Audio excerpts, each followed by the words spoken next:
ڕێکخراوی داعش کە ڕێکخراوێکی تیرۆریستی توندڕەو بوو بە درێژایی ماوەی حکومڕانی لە ناوچەکانی ژێردەستیدا سوودێکی زۆری بینیوە لە بازرگانیکردن بە نەوت و غاز و فرۆشتنیان لە ڕێگەی قاچاخەوە و شارەزایان پیان وایە ئەو پارەی کە داعش لە ڕێگەی فرۆشتنی نەوتەوە دەستی دەکەوت بڕبڕەی دارایی پشتی ڕێکخراوەکە بووە و سیستەمی داراییان وای کردووە داعش لە هەموو ڕێکخراوە تیرۆریستیەکانی تر جیابێت.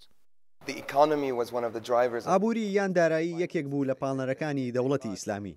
ئەوان پێیان وابوو باشترین ڕێگە بۆەوەی گەشە بکەن ئەوەیە دەست بەسەر ئەو سەرچاوانەدا بگرن.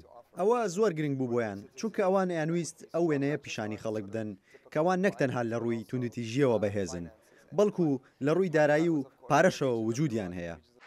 بەڕێوەبردننی دارایی ڕێکخراوی تیرۆریستی داعش بە سێ قۆناغدا تێپەڕیوە و هەر قۆناغێک کەسایەتیەک بەرپرسیاری دارایی ڕێکخراوەکە بووە کە دوو دانە لەو کەسایەتیانە ئەفسەری هەواڵگری عێراق بوونە لە ڕژێمی سەدام حوسێندا.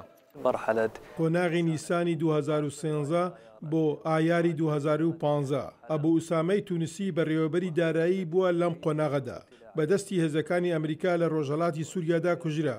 بەرپرسیارەتەکەی کۆکردنەوەی پارەی نەوت و غاز و ناردنی بۆ دەرەوە بۆ وەبەرهەمهێنان بوو. لە قۆناغی دووەمدا کەسێک بە ناوی ئەحمەد سەبعاوی ناسراو بە ئەبوو ئەنەسی عێراقی بووەتە بەرپرسی دارایی کە خەڵکی موسڵە و لە دەستگای هەواڵگری ڕژێمی سەدام حوسێندا کاری لێپرسینەوەی کردووە. ئەبوو ئەنەسی عێراقی هەستاوە بە ئەنجامدانی خۆمایەدارکردن و ویلایەتەکانی دەوڵەتی ئیسلامی ناچار کردووە لە عێراق و سووریادا کە پشت بە دارایی خۆیان ببەستن.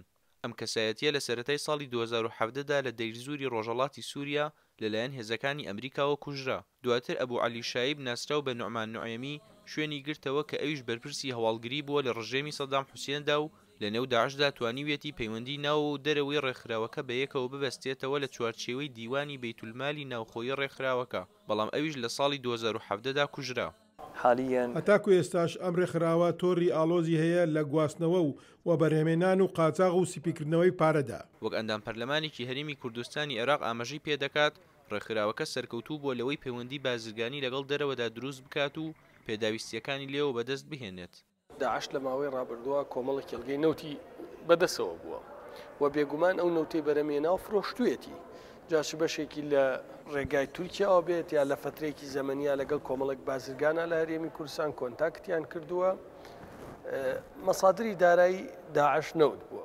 هەندێک لە شارەزایان ئاماژە بەوە دەکەن کە وجودی ئەم گروپە تیرۆریستیانە هەموو کات پەیوەست نییە بە ئایدۆلۆژیاوە و هەندێک جار لە پێناو دەستکەوتی ئابووریدا لەدایک دەبن. بابەتی ئەم گروپە چەکدارانە پەیوەستە بەو چەکانەی کە هەیەە لەگەڵ توانای ئەوان بۆ کۆنتترۆلکردنی ئەو تۆڕانە. لە ڕاستیدا گرنگ نییە کە سوننەیە، شیعەیە، کووردە یان شتێکی ترە. لە هەڵی ژێرەوەدا هەمیشە سەبارەت بە بازرگانی و پارەیە. لە ئێستاشدا کە ڕێکخراوی داعش بەرەو نەمانی تەواوەتی دەڕوات لە ئەنجامی لاوازی هەرێک لە دەوڵەتی عێراق و سووریا لە هەبوونی کۆنتترۆڵی تەواوەتی بەسەر خاکیاندا و لاوازیان لە بەڕێوەبردن و کۆنتترۆلکردنی ئەو سامانە سروشتیانی لەسەر خاکی هەردوو وڵات هەیە، ئەگەری دروستبوونی ڕێکخرا و گروپی تیرۆریستی تر هەیە بۆ دەستگرتن بەسەر ئەو سامانە سروشتیانە و بەدەستهێنانی قازانجی ئابووری. ڕێباز مەجید، دەنگی ئەمریکا، سلێمانی.